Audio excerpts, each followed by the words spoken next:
അല്ല, ഞാൻ ഹോസ്പിറ്റലിൽ കിടന്നിട്ട് നിത്യ കാണാൻ വന്നില്ല അമ്മേ.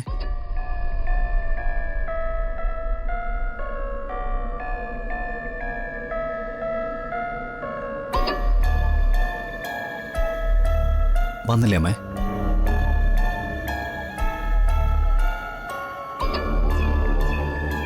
അവളെങ്ങനെ വരും? എൻ്റെ കൺമുമ്പിൽ നിൽക്കാനുള്ള ധൈര്യം അവൾക്ക് വേണ്ടേ? എന്നെ ചതിച്ചതിൻ്റെ ഓർമ്മ അവൾക്കുണ്ടാവുമല്ലോ. സാരമില്ല, ഞാൻ പോയി കണ്ടോളാം.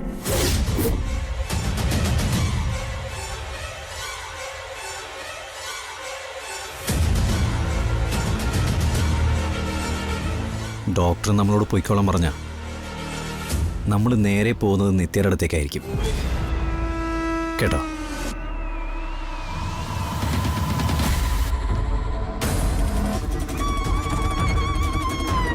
അവളെ എനിക്ക് കാണിച്ചു തരാൻ അമ്മയ്ക്ക് മടിയുണ്ടെങ്കിൽ അമ്മ അതിന് ഒരുപാട് വില കൊടുക്കേണ്ടി വരും.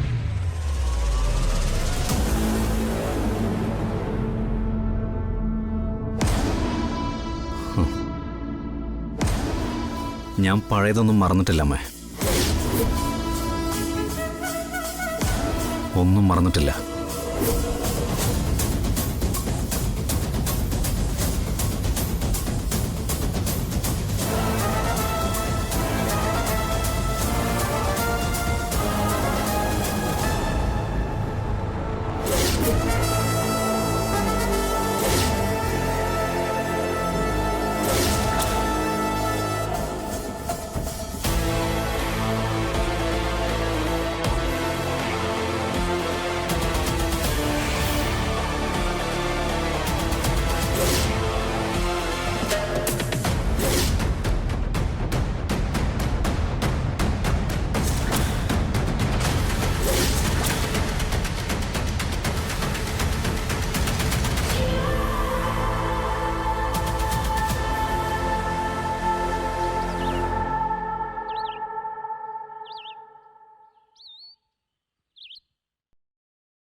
എന്താ നിങ്ങളുടെ തീരുമാനം?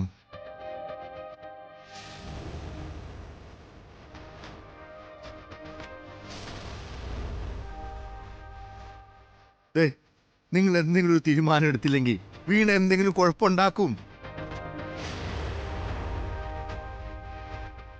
ഒരു പക്ഷേ നമുക്ക് ആർക്കും ജീവിതത്തിൽ മറക്കാൻ പറ്റാത്ത കുഴപ്പം.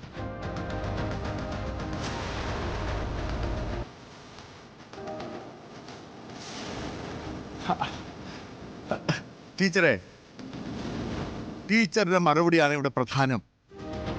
ടീച്ചർ ഒരു തീരുമാനം ഉറപ്പിച്ച് പറയുകയാണെങ്കിൽ അവൾക്ക് വേണ്ടത് കൊടുത്ത് അവളെ ഞങ്ങളുടെ ജീവിതത്തിൽ നിന്നും എന്നേക്കായിട്ട് മാറ്റി നിർത്തും.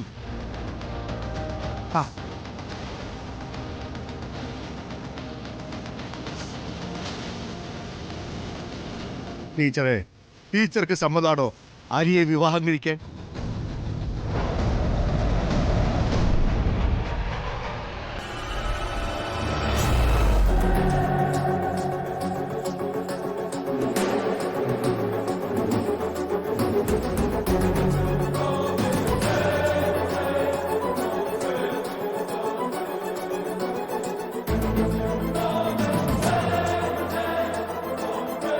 അമ്മാവൻ എന്നോട് ക്ഷമിക്കണം.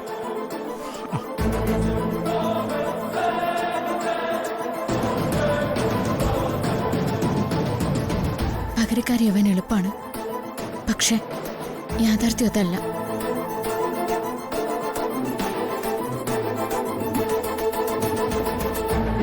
കല്യാണിക്ക് അവളുടെ അമ്മയെ തിരിച്ചു കിട്ടേണ്ടത്, ഹരിക്ക് ഹരിയുടെ ഭാര്യയും.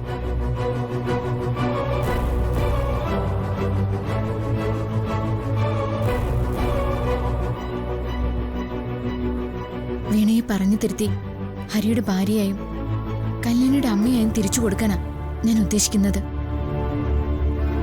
എന്നെ സംബന്ധിച്ചിടത്തോളം ഹരി എൻ്റെ ഒരു നല്ല സുഹൃത്ത് മാത്രമാണ്. ടീച്ചർ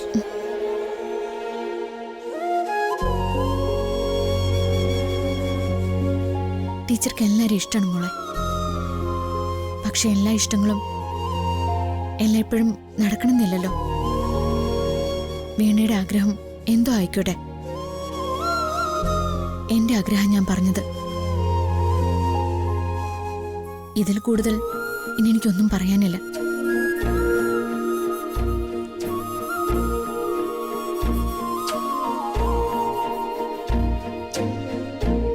അച്ഛാ, ടീച്ചറോട് പോവല്ലേന്ന് പറ. അച്ഛന് ടീച്ചറെ ഇഷ്ടല്ലേ? അച്ഛന് ടീച്ചറെ ഇഷ്ടാണെങ്കിൽ ഇപ്പൊ ചെന്ന് പറയച്ചാ. എനിക്ക് ടീച്ചർ അമ്മയായിട്ട് വേണം. എനിക്ക് ടീച്ചറെ അത്ര ഇഷ്ടാ. ടീച്ചറോട് പറയച്ചാ. അച്ഛൻ ഇഷ്ടാണെന്ന് പറ. അപ്പൂപ്പ ഒന്ന് പറ. അപ്പൂപ്പ, അച്ഛാ, അച്ഛാ ഒന്ന് പറ പ്ലീസ്, പറ.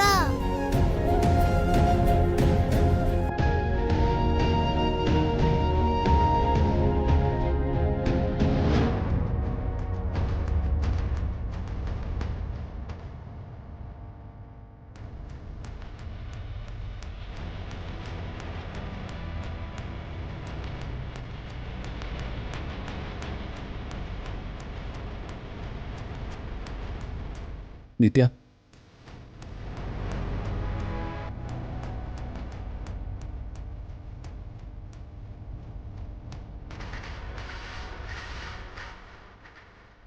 വാ.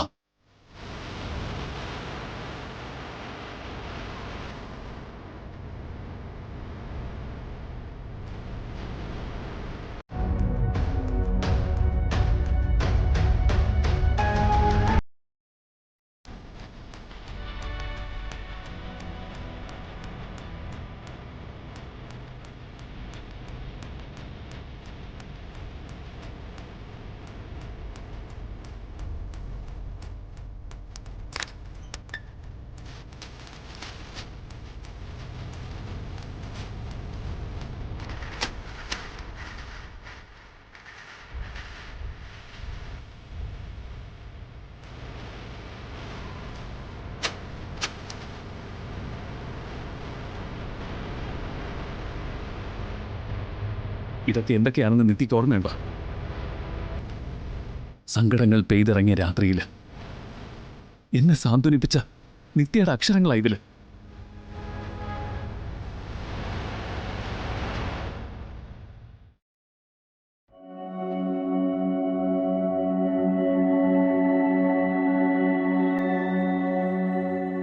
എന്റെ ജീവിതത്തിൽ ഒരു നിധി പോലെ സൂക്ഷിച്ചതാ ഞാനിതൊക്കെ.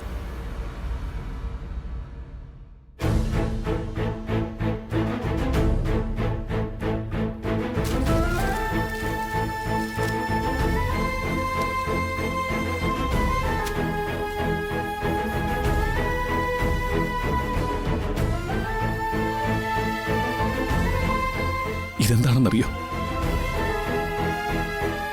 ഒരിക്കൽ മുത്തശ്ശിക്ക് പാട്ട് പാടിക്കൊടുത്തിട്ട് എന്റെ വീട്ടിൽ നിന്ന് മടങ്ങുമ്പോ നിത്യയുടെ തലേന്ന് പൊഴിഞ്ഞു വീണതാ.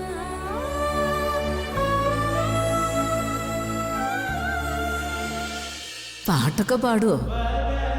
എന്നാ പിന്നെ മുത്തശ്ശിക്കൊരു പാട്ട് കേൾക്കണമല്ലോ. ഇപ്പൊ വേണോ? വേണം. എൻ്റെ ഒരു കാര്യമെന്ന് പറഞ്ഞാലേ ഒരു കാര്യവും മാറ്റി വെക്കാനുള്ള ധൈര്യം എനിക്കില്ല. പിന്നെ അത് നടന്നില്ലെങ്കിലോ? മോള് പാട്. ശരി.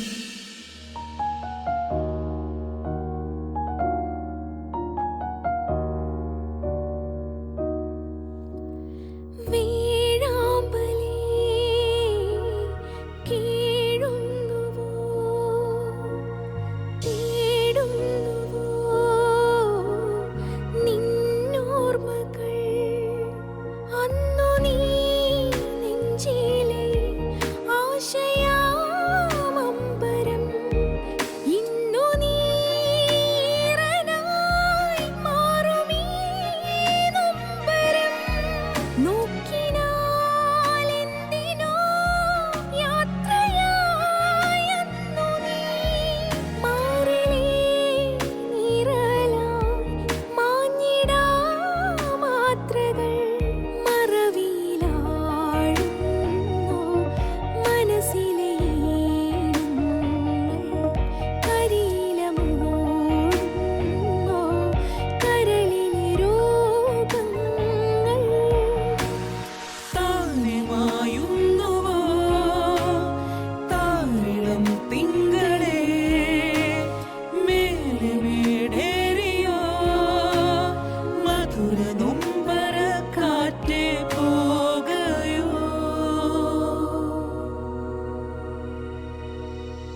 അന്ന് കാത്തു സൂക്ഷിക്കാൻ തുടങ്ങിയതാ ഞാൻ.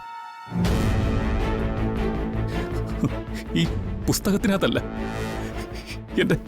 എന്റെ നെഞ്ചിനകത്താ.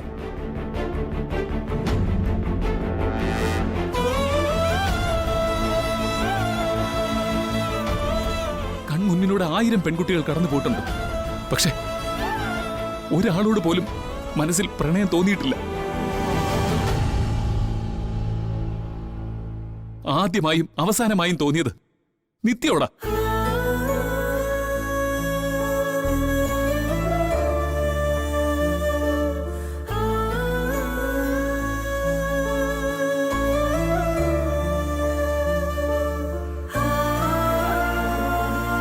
ജീവിതത്തിന്റെ കുരുക്കുകൾ ഞാൻ ചെന്ന് വീണപ്പോ എന്നെ എഴുന്നേൽപ്പിച്ചതും എന്നെ നടത്തിയതും രൂപം പോലും ഞാൻ കണ്ടിട്ടില്ലാത്ത ഈ ശബ്ദമാ.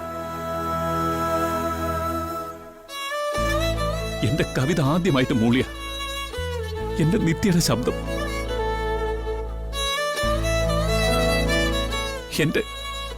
എന്റെ സങ്കടങ്ങളിൽ എത്ര തവണ കാറ്റായി വന്ന് തഴുകി, എത്ര തവണ എന്റെ കണ്ണീരൊപ്പി. കൺമുന്നിൽ നേരിട്ട് കണ്ടിട്ടും മനസ്സ് തുറക്കാൻ പറ്റാതെ പോയി. കാരണം എന്റെ കൈകാലുകൾ ചങ്ങല കിട്ടിരിക്കുകയായിരുന്നു.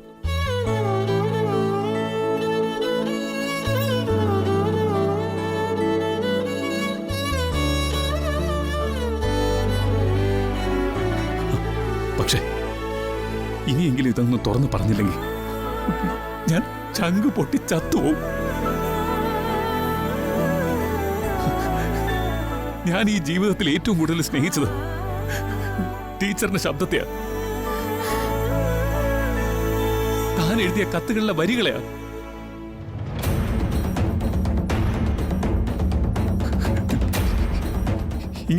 ഇങ്ങനെ പറയാൻ എനിക്കറിയും.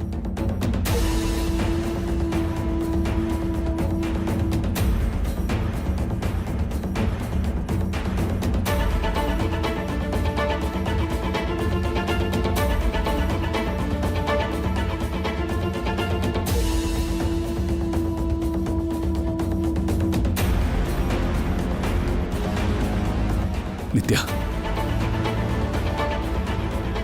എന്റെ ആത്മാവിന്റെ അവസാനത്തെ അളവുകൊണ്ട് തന്നെ ഞാൻ സ്നേഹിക്കുന്നുണ്ട്. ഭൂമിയിൽ ഒരാൾക്കും ഞാൻ പകർത്തു കൊടുക്കാത്ത ആ സ്നേഹം തനിക്ക് വേണ്ടി മാത്രം ഞാൻ കരുതി വെച്ചതാ.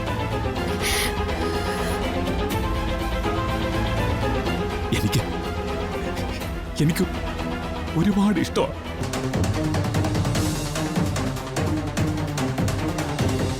ഒരുപാട് ഇഷ്ടമാണ്.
അന്ന് കാത്തു സൂക്ഷിക്കാൻ തുടങ്ങിയതാ ഞാൻ. ഈ പുസ്തകത്തിനകത്തല്ല, എന്റെ നെഞ്ചിനകത്താ.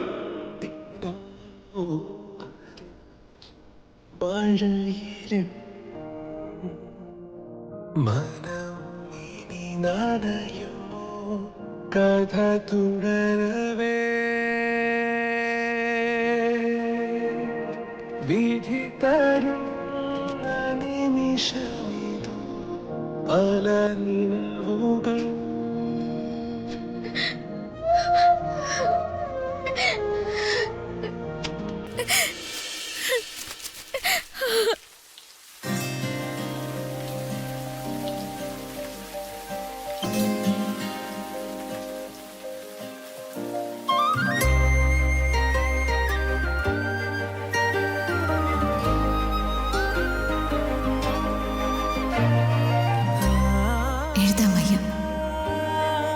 പ്രത്യേകിച്ചൊന്നുമില്ല. ജീവിതത്തിന്റെ തിരക്ക് കൂടി വരികയാണ്.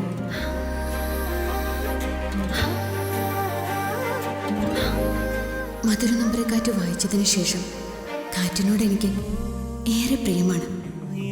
കാറ്റിന്റെ ശബ്ദം താങ്കളുടെ കവിതയുടെ മൂളലായിട്ടാണ് എനിക്ക് തോന്നാറ്.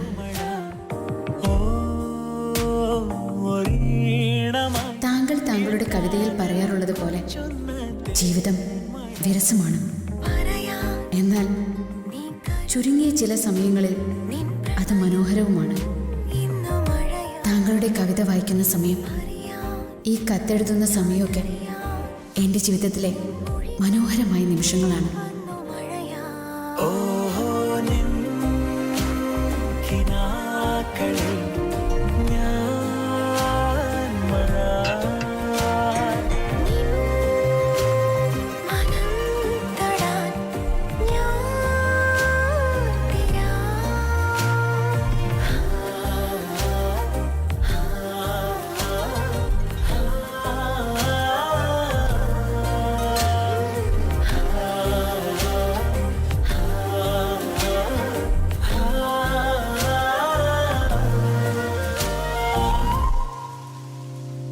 ഇലവങ്കം വളരും കാടും മുകിൽ മുത്തം പകരും മേടും നനവരുളി വഴിയേ വരും പുതുക്കുളിരുമായി അരികെ വരും.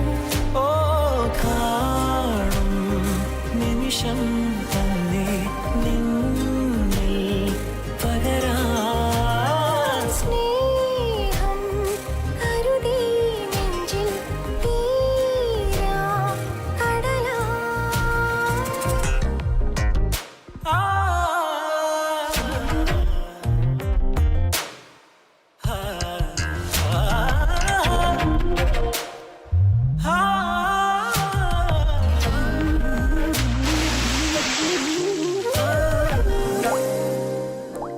ഒരു മഴവിൽ കൊടിതൻ ചായം മണിമുത്തുച്ചിമിഴിൽ വാങ്ങി നിറമീഴുമായി ഉണരാൻ വരും അഴകോടെ മിഴിയിൽ വരും. ഹോ ചേർത്ത് പിടിക്കണമെന്നും ആശ്വസിപ്പിക്കണമെന്നും എനിക്ക് ആഗ്രഹമുണ്ട്. ഈ ഒഴുക്കുന്ന കണ്ണീരിന് മുഴുവൻ ഞാൻ പരിഹാരം ഉണ്ടാക്കും. നരകത്തീയിൽ കിടന്ന് നീറുമ്പോൾ ഒന്നാലോചിക്കുക, സ്വർഗം കാത്തിരിപ്പുണ്ടാവും. ഇനിയും വൈകിട്ടില്ല. വെയിലേറ്റ് വാടി വരുമ്പോൾ ഒരു തണൽ മരമായി ഞാൻ കാത്തു നിൽപ്പുണ്ടാവും. മനം തൊടാൻ ഞാൻ തിരാ.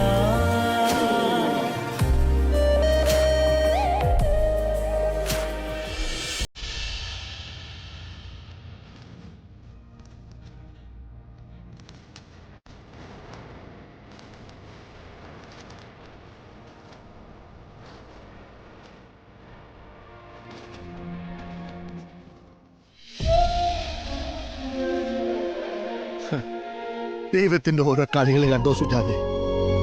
നമ്മള് അവരെ കൂട്ടിയിണക്കാൻ ശ്രമിക്കുന്നതിന് എത്രയോ മുമ്പ് തന്നെ ദൈവം അവരെ ചേർത്ത് വെച്ചിരിക്കുക. ഈ ഒരു കാര്യം അവൾ എന്നോട് പറഞ്ഞിരുന്നില്ല. പറഞ്ഞിരുന്നെങ്കിൽ ഒരിക്കൽ അവൾക്ക് ആശ്വാസം കൊടുത്തിരുന്ന ആ മനുഷ്യനെ കുറിച്ച് ഞാൻ അന്വേഷിക്കുമായിരുന്നു. അറിഞ്ഞിരുന്നെങ്കിൽ ഒരുപക്ഷെ എന്നെ ഞാൻ അവളെ ഹരിയുടെ മുൻപിലേക്ക്.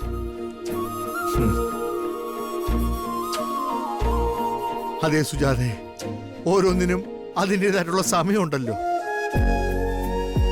ഇതുവരെ ഈ നിമിഷം വരെ എല്ലാവരുടെയും ഉള്ളിൽ സംശയങ്ങൾ മാത്രമേ ഉണ്ടായിരുന്നുള്ളൂ. ഏതാ ശരി ഏതാ തെറ്റെന്ന്. പക്ഷെ ഇനി ആ സംശയമില്ല.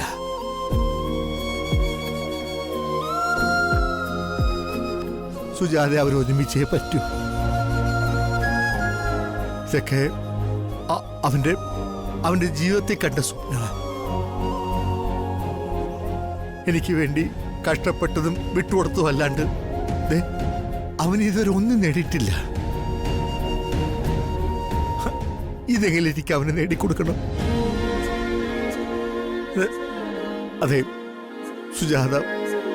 സുജാത ഒന്ന് നിത്യയോട് സംസാരിക്കണം.